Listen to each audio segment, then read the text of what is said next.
Hello दोस्तों, हिंदी की बिंदी channel में आप सभी का स्वागत है।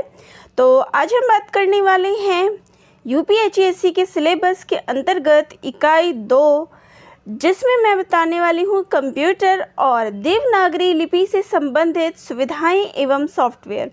तो इकाई 2 के अंतर्गत मैंने आप सभी को बाकी सारे टॉपिक जो है कवर करा दिए थे, बस ये टॉपिक हमारा रहता था जिसको आज हम कवर करने वाले हैं।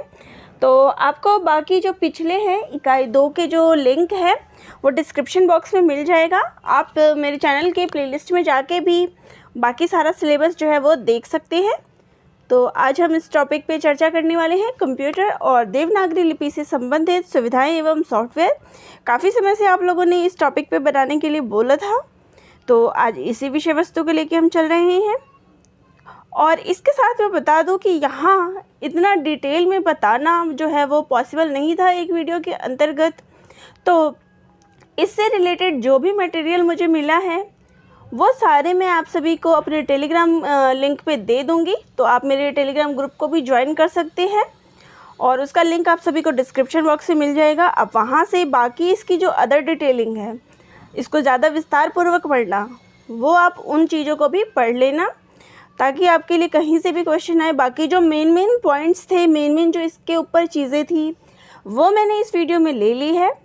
और अगर आप इसको विस्तार पूर्वक पढ़ना चाहती हैं तो उसके लिए भी मैं आपको अपने टेलीग्राम ग्रुप में ये लिंक दे दूँगी। तो चलिए आज का वीडियो हम शुरू करते हैं।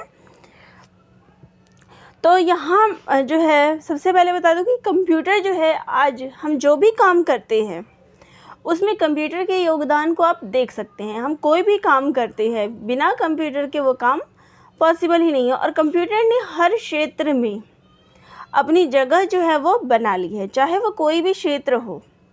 अब ये देख सकते हैं कि कंप्यूटर हर क्षेत्र में जो है पूरे तरीके से छा चुका है। बिना कंप्यूटर के कोई काम जो है वो हो ही नहीं सकता।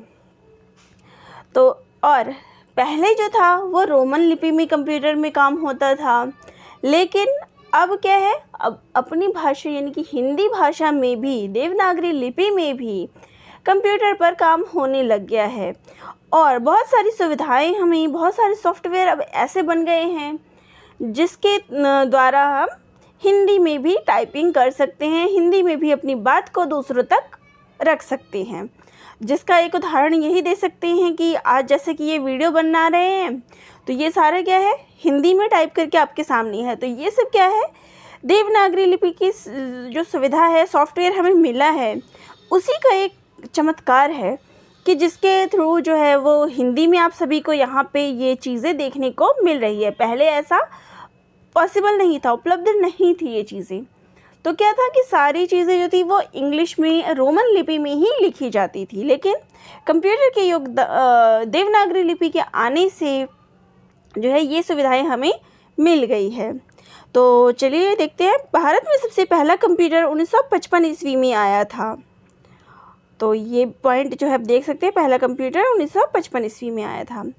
हर क्षेत्र में कंप्यूटर के योगदान को देखा जा सकता है। पहले रोमन लिपि का बोलबाला था, परंतु अब ये सुविधाएं जो है वर्तमान युग में जो है दोनों लिपि यानी कि रोमन लिपि में भी और देवनागरी लिपि में भी ये सारी सुविधाएं जो हमें रोमन लिपि में देखने को मिलती थी, अंग्रेज़ी में देखने को मिलती थी, चाहे वो समाचार पत्र हो, चाहे वो कोई भी ईमेल भेजना हो, किसी से चैट करनी हो, कुछ भी काम हो, हम हिंदी में कर सकते हैं। हिंदी का पहला द्विभाषी कंप्यूटर जो था वो सिद्धार्थ था। तो ये नाम जो है आप थोड़ा देख लीजिए, हो सकता है नाम भी पूछ ले। बाकी इन पे इस तरह का जो है वो प्रश्न बनता नहीं है। यह दोनों लिपियों में काम कर सकता है। बाद में लिपि नाम से एक अन्य कंप्यूटर बना जिसमें रोमन के साथ देवनागरी, मराठी, तमिल आदि भाषाओं को भी शामिल किया गया। तो इसमें क्या था, सबसे पहले जो है द्विभाषी कंप्यूटर आया था, उसका नाम था सिद्धार्थ। उसके बाद जो है लिपि नाम से एक कंप्यूटर आया था जिसमें रोमन लिपि के साथ अन्य भारतीय भाषाओं को भी शामिल किया गया था। वर्तमान में इंटरनेट पर देवनागरी में अनेक पत्र पत्रिकाएं उपलब्ध है, जैसे हंस, आजकल, नया ज्ञानोदय, सहृदय आदि नेट पर भी उपलब्ध है। तो पहले क्या था कि हमें जो है इसकी हार्ड कॉपी जो है वो देखने को मिलती थी, अखबार वगैरह जो हम पढ़ते थे, पत्र पत्रिकाएं पढ़ते थे, लेकिन यही चीज़ें आज हमें इंटरनेट पे भी उपलब्ध हो रही है। तो ये सारा कमाल इंटरनेट के थ्रू ही हुआ है। और ये सारा कैसे आया है? तो यूनिकोड के, जब मैंने आप सभी को यूनिकोड के ऊपर भी वीडियो बना के दिया है, तो यूनिकोड क्या है उसका विस्तार पूर्वक वर्णन। तो यहाँ आप ये देख सकते हैं कि यूनिकोड जब से आया है उसके बाद स्थिति जो है वो बदल गई है। तो अब जो है अंग्रेज़ी की तरह हिंदी में हमें वेबसाइट, चिट्ठे यानी कि ब्लॉग्स, ईमेल, गपशप यानी चैट, मोबाइल से संदेश भेज सकते हैं हम, सर्च इंजन हिंदी में कोई चीज़ हम सर्च कर सकते हैं। तो ये सभी संसाधन जो है हमें अब हिंदी में भी उपलब्ध हैं। पहले क्या था कि हम केवल अंग्रेज़ी में ही, रोमन लिपि में ही सर्च कर सकते थे कोई भी चीज़। आज अगर हिंदी के प्रश्नों की ही बात करें, अगर जैसे आप साहित्य पढ़ रहे हैं तो साहित्य के प्रश्नों को पढ़ने के लिए आप क्या करते हैं, हिंदी में ही टाइप करते हैं और हिंदी में ही आपको उत्तर मिल जाता है। लेकिन पहले क्या था, आपको अंग्रेज़ी भाषा में हिंदी के प्रश्न भी टाइप करने पड़ते थे। लेकिन यूनिकोड के आ जाने से स्थिति बदल गई है। अब हम जिस भाषा में चाहे उस भाषा में अपना प्रश्न या कुछ भी जो भी हमें सर्च करना हो वो हम सर्च कर सकते हैं।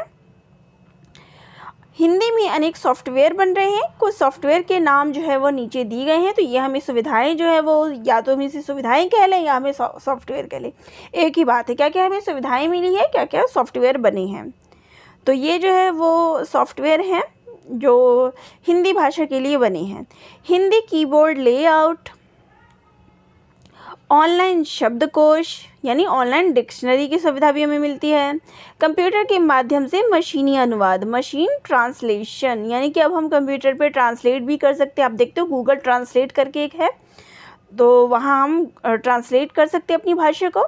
बोलकर लिखने की सुविधा, स्पीच टू टेक्स्ट, यानी कि आजकल आप देख लेते हैं कि जब भी हम कोई चीज़ टाइप करते हैं तो हम क्या करते हैं, माइक बना हुआ है उसके ऊपर, माइक पे क्लिक करते हैं और जिस भी भाषा में हमें टाइप करनी है हम उसको आसानी से टाइप कर सकते हैं। तो ये क्या सुविधा है, स्पीच टू टेक्स्ट, बोलकर लिखने की सुविधा। लिखे हुए पाठ को सुनना, और यानी कि टेक्स्ट को टू स्पीच, यानी कि हम क्या करते हैं, जो लिखा हुआ है उसको हम चाहे तो उसको सुन भी सकते हैं। फोनेटिक टाइप, फोनेटिक टाइप तो ये फोनेटिक टाइपिंग भी हमें देखने को मिली है। फ़ॉन्ट परिवर्तक, यानी एक फ़ॉन्ट से हम दूसरे फ़ॉन्ट में भी परिवर्तन कर सकते हैं। Hindi OCR, optical character recognition, तो यहाँ हम बहुत सारी ये सुविधाएं हैं जो हमें हिंदी टाइपिंग में भी देखने को मिल रही है। और ये सारी हमें सुविधाएं जो है वो देवनागरी लिपि में भी अब उपलब्ध है। पहले केवल हिंदी भाषा में ही रोमन लिपि में उपलब्ध थी। अब है देवनागरी लिपि से संबंधित सॉफ्टवेयर का विकास क्रम। तो ये कब जो है विकास में आया और इसका कब से कब तक का सफ़र है, तो चलिए देखते हैं। तो 1983 में डॉस हिंदी आधारित कंप्यूटर प्रौद्योगिकी का विकास क्रम आरंभ हुआ। तो सबसे पहले 1983 ईस्वी में ये जो चीज़ है वो हमारे सामने आई थी। सूचना एवं प्रौद्योगिकी मंत्रालय, भारत सरकार के इलेक्ट्रॉनिकी विभाग द्वारा भारतीय भाषाओं के लिए इन स्क्रिप्ट कीबोर्ड को मानक कीबोर्ड के रूप में मान्यता प्राप्त हुई। तो दूसरा क्या है, 1986 में हमें ये सुविधा प्राप्त हुई है। तीसरा, 1991 में यूनिकोड का आगमन हुआ, जिसमें 9 भारतीय लिपियों, ये कब आया था यूनिकोड, 1991 ईस्वी में। इसमें देवनागरी लिपि समेत बंगाली, गुजराती, गुरुमुखी, तमिल, तेलुगु, कन्नड़, मलयालम, ओडिया आदि भाषाओं को शामिल किया गया। 9 भारतीय भाषाओं को, ये यूनिकोड वाले प्रश्न के लिए भी आपको काम आ सकता है कि यूनिकोड में कितनी भाषाएं शामिल की गई, 9 भारतीय भाषाओं को। और ये कब आया था, 1991 ईस्वी में। 1993 ईस्वी में माइक्रोसॉफ्ट ऑफिस प्रोफेशनल के आने के बाद 8 बिट हिंदी फ़ॉन्टों से विंडोज़ में हिंदी वर्ड प्रोसेसिंग संभव हुआ। तो उसके बाद क्या हुआ, 1993 में हिंदी फ़ॉन्ट जो है वो आने शुरू हो गए। विंडोज़ के लिए सीडेक द्वारा हिंदी सहित अन्य भारतीय भाषाओं के समर्थन युक्त लिप ऑफिस, श्रीलिपि, तो यहाँ देखिए हिंदी के लिए क्या क्या चीज़ें जो है वो आई थी 1995 में। लीप ऑफिस, श्रीलिपि और अक्षर।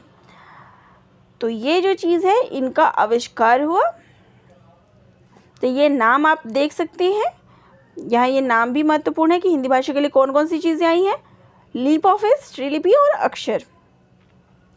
1996 में 14 सितंबर को हिंदी दिवस के अवसर पर पीसी डॉस के हिंदी संस्करण की शुरुआत हुई, जिसमें एक हिंदी प्रोग्रामिंग भाषा भी शामिल थी। तो इसमें क्या है, पीसी डॉस का जो है वो शुरुआत की गई, जिसमें एक प्रोग्रामिंग भाषा के रूप में हिंदी को रखा गया।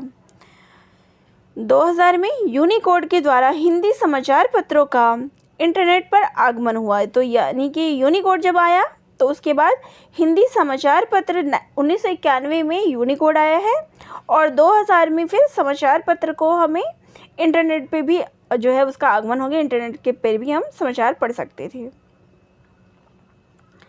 तो दक्षिण एशियाई संस्करण में भी माइक्रोसॉफ्ट का हिंदी का आरंभ हो गया। और उसके बाद 2002 में लाइनक्स ऑपरेटिंग सिस्टम और अन्य प्रोग्रामों के हिंदी में शुरुआत। तो इनमें क्या था, पहले इंग्लिश में थी, ये जो ऑपरेटिंग सिस्टम है उसमें हिंदी में प्रोग्रामिंग शुरू की गई। 2003 में हिंदी विकिपीडिया की शुरुआत हुई। तो इंग्लिश विकिपीडिया तुम देखते हैं, हिंदी विकिपीडिया की 2003 में शुरुआत हुई।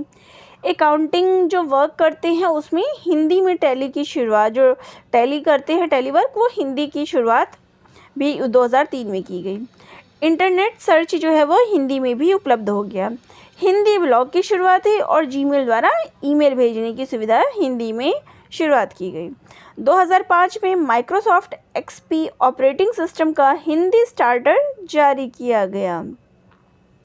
उसके बाद 2008 में विंडोज़ विस्टा जारी, जिसके अंतर्गत हिंदी समर्थन, यानी कि जो 2008 में विंडोज़ विस्टा जब जारी किया गया तो उसके अंदर पहले से ही ऐसा सॉफ्टवेयर डाला गया जिससे हिंदी उसके अंदर ही मिल जाती थी, अलग से उसमें सेटिंग करने की कोई आवश्यकता नहीं थी। बस एक कीबोर्ड जो है वो टाइपिंग के लिए डालना पड़ता था, बाकी कुछ भी उसमें सेटिंग की ज़रूरत नहीं थी। इसके अलावा हिंदी श्रुत लेखन यानी कि स्पीच टू टेक्स्ट की शुरुआत हुई। गूगल ट्रांसलिट्रेशन टूल जारी किया, यानी गूगल से भी ट्रांसलेशन करना जो है वो शुरुआत 2008 में हुई। गूगल द्वारा 2010 ईस्वी में हिंदी अन्य प्रमुख विदेशी भाषाओं में और इसके विपरीत अनुवाद की सुविधा, यानी कि 2010 में जो है इसमें अनुवाद की सुविधा उपलब्ध की गई। इसके साथ ही जो टच स्क्रीन डिवाइसेस थे, फ़ोन थे, उसमें टच नागरी नाम से हिंदी ऑनलाइन कीबोर्ड की सुविधा भी प्रदान की गई। इसके अलावा जो भारतीय रुपया चिन्ह होता है ये वाला, इसको भी यूनिकोड में शामिल किया गया 2010 ईस्वी में। वैज्ञानिक तथा तकनीकी शब्दावली आयोग ने हिंदी शब्दावली ऑनलाइन करने की शुरुआत की, यानी कि जो तकनीकी शब्दावली होती है, वैज्ञानिक जो साइंटिफिक वर्ड होते हैं, वो हिंदी में भी जो है बदल के, पहले क्या था रोमन लिपि में था, बाद में ये हिंदी में भी बदल गया। इसके बाद हिंदी दिवस के अवसर पर हिंदी ट्विटर भी जारी किया गया। पहले सारी चीज़ें क्या थी, इंग्लिश में थी, तो धीरे धीरे एक एक चीज़ें जो है वो हिंदी में परिवर्तित होती चली गई। फायरफॉक्स का मोबाइल ब्राउज़र हिंदी में उपलब्ध, और 2012 में मोबाइल ब्राउज़र में भी हिंदी में उपलब्ध हो गया फायरफॉक्स। 2014 में गूगल मैप हिंदी की शुरुआत हुई, तो गूगल मैप भी हिंदी में बदल गया। गूगल वॉक से पाठ, स्पीच टू टेक्स्ट, यानी कि जो माइक जो आप देख रहे हैं वो गूगल पे ये प्रदान किया गया, और उसके बाद हम बोल के जो है वो अपनी चीज़ें कर सकते थे। हिंदी वॉइस सर्च एवं गूगल हिंदी विज्ञापन की शुरुआत हुई। उसके बाद हिंदी वॉइस सर्च, यानी हम हिंदी में बोलेंगे तो हिंदी में वहाँ पे सर्च में आ जाएगा ये, और गूगल हिंदी विज्ञापनों की जो है वो शुरुआत हुई। गूगल डॉक्स की OCR हिंदी भाषा की सुविधा उपलब्ध हुई। तो ये सारी सुविधाएं, ये सारे सॉफ्टवेयर जो थे वो उनकी शुरुआत की गई। तो चाहे आप इसको इस तरीके से पढ़ लें या फिर एक जनरल चीज़ें अपने दिमाग में रख लें कि क्या क्या चीज़ें जो है वो शुरुआत की गई। अब यहाँ पे कुछ ऐसे वेबसाइट है जहाँ आप हिंदी को जो है देख सकते हैं, जहाँ हमें हिंदी में सुविधाएं प्राप्त होती है, किसी से संपर्क सूत्र करना है, ईमेल, सॉफ्टवेयर आदि जानकारी हमें यहाँ इन वेबसाइट पर मिलती है। तो पहला है www.rajbhasha.nic.in। यहाँ पे राजभाषा विभाग, गृह मंत्रालय, भारत सरकार की इस वेबसाइट पर, ये भारत सरकार की वेबसाइट है। तो यहाँ हिंदी से संबंधित जितने भी वार्षिक कार्यक्रम, अर्धवार्षिक कार्यक्रम, छमाही कार्यक्रम, जो भी कार्यक्रम जो होते हैं, तिमाही कार्यक्रम, जो हिंदी से संबंधित जो कार्यक्रम होते हैं सरकार के, उन सारी जानकारी हमें उस वेबसाइट पे जाके हमें मिल जाती है, राजभाषा की वेबसाइट पे। दूसरी वेबसाइट है www.rajbhasha.com। इसमें हमें राजभाषा संबंधी जो भी नियम हैं, व्याकरण, साहित्य, शब्दकोश, हिंदी संसार, हिंदी सीखे आदि सारे इन सब के संपर्क सूत्र जो हमें मिल जाते हैं। इनको कहाँ से हम देख सकते हैं। तीसरा है www.tdilmit.gov.in। सूचना प्रौद्योगिकी मंत्रालय ने भारतीय भाषाओं के विकास के लिए राजभाषा हिंदी विकास संबंधी जानकारी, सॉफ्टवेयर संबंधी संगठनों की जानकारी आदि उपलब्ध है। तो यहाँ हमें जितने भी सॉफ्टवेयर है, हिंदी विकास से संबंधित जो भी कार्यक्रम है, उनकी जानकारी जो है हमें यहाँ पे उपलब्ध हो जाती है। चौथा है www.indianlanguage.com। इस साइट पर हिंदी सहित अन्य भारतीय भाषाओं के लिए साहित्य, समाचार पत्र, ईमेल, सर्च इंजन आदि संपर्क सूत्र जो है यहाँ पे उपलब्ध है। इसके अलावा पांचवा है www.dictionary.com। तो यहाँ जो है डिक्शनरी, जैसे कि नाम से ही पता है चल रहा है कि, तो यहाँ पे हमें शब्दकोश मिल जाता है, अनुवाद, समानार्थी, वेब डायरेक्टरी, व्याकरण संबंधी जानकारी जो भी है वो हमें यहाँ पे उपलब्ध हो जाती है। छठा है www.bharatdarshan.co.nz। यहाँ पे हिंदी साहित्य संबंधित जानकारी, लेखकों की जीवनियाँ, लघु कथाएँ, कविताएँ, व्याकरण संबंधी जानकारी, ये सारी हमें यहाँ पे उपलब्ध हो जाती है। इसके अलावा है सातवां है www.hindinet.com। तो यहाँ भी हमें हिंदी भाषा संबंधी महत्वपूर्ण जानकारी, संपर्क सूत्र आदि उपलब्ध है। अगला है www.hindibhasha.com। तो यहाँ हमें हिंदी भाषा के लिए जितनी भी उपयुक्त जानकारी है वो इस वेबसाइट पे हमें उपलब्ध हो जाती है। अब यहाँ है भारतीय वेब सर्च इंजन। तो भारतीय वेब सर्च इंजन कौन कौन सी है? www.searchindia.com। दूसरा है www.खोज.com, www.समाचार.com, www.webdunia.com, www.indiatimes.com। तो ये सारे वेब सर्च इंजन हैं जो भारतीय हैं। अगला है ईमेल से संबंधित जो सुविधाएं हैं, जहाँ पे हिंदी में ईमेल कर सकते हैं। तो www.mailjolt.com, www.bharatmail.com, www.rediffmail.com, www.webdunia.com, www.दैनिकजागरण.com और लास्ट है www.rajbhasha.nic.com। तो यहाँ पे हिंदी में ईमेल की सुविधाएं जो है वो उपलब्ध है। तो ये सारी थी जानकारी जो कि कंप्यूटर और देवनागरी लिपि से संबंधित जो भी हमें सुविधाएं और सॉफ्टवेयर जो भी हमें उपलब्ध है उनके बारे में जानकारी। तो आप सभी को कैसी लगी? मैंने आपको यहाँ पे शॉर्ट में ही बताने का प्रयास किया है। अगर आप इस चीज़ को जनरल भाषा में भी देखते हैं तो आज आप देखिए कि आज से 10 साल पहले या 20 साल पहले की स्थिति क्या थी और आज की स्थिति में जो देवनागरी का महत्व है, स्पेशली जो कंप्यूटर जगत में जो देवनागरी का महत्व है वो कहाँ से कहाँ तक पहुँच गया। बेसिकली इस टॉपिक में यही हमें देखना है कि कंप्यूटर की जो महत्ता थी उस समय में क्या थी, जब इसकी शुरुआत हुई जो रोमन लिपि से थी, और आज जब इतने वर्ष बीत गए हैं तो इसकी शुरुआत कहाँ से कहाँ जो है वो ये पहुँच चुका है। आज हर क्षेत्र में जो है आप देख सकते हैं कि जो देवनागरी की सुविधाएं हैं वो उपलब्ध है।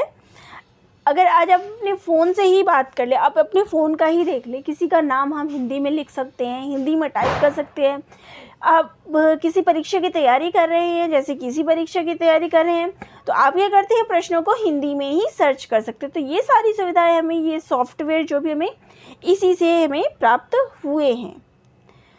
तो चलिए, ये था आज का टॉपिक। तो आप सभी को कैसा लगा कमेंट बॉक्स में ज़रूर कमेंट करके बताइएगा।